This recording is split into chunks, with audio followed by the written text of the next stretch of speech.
مين بعد المدرسة مش بيروحوا على البيت هو واصحابه؟ لا بيلعبوا شلوت صعيدي. طب مين في الفسحة مش بيقعدوا ياكلوا السندوتشات زي الناس؟ لا بيجيبوا كنزاية ويلعبوا ماتش في الحوش. ده غير المكتئب اللي مش بينزل الفسحة اصلا وبيفضل قاعد يفسي في الفصل. طب مين امه مش بتعمل له سندوتشات غير جبنة رومي ولانشون؟ لا ولو فجرت خالص تعمل له بيض مسلوق تخليه يفسي الفاسية في الفصل يعمل مدرس. ايه يا مستر اقوم امسح السبورة؟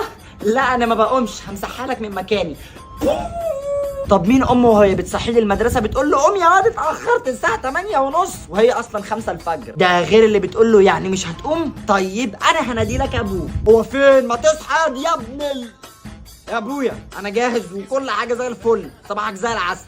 طب مين مش بياخد معاه ازازه ميه في المدرسه زي الناس؟ لا بيحطها في الفريزر تتلج من بالليل. طب مين لما حد يقول له هات بقى اشرب بيفضل يقول له اشرب من فوق؟ بتشربوا من فوق ازاي يا جدعان؟ مين بيعرف يشرب من فوق؟ نفسي اتعلمها.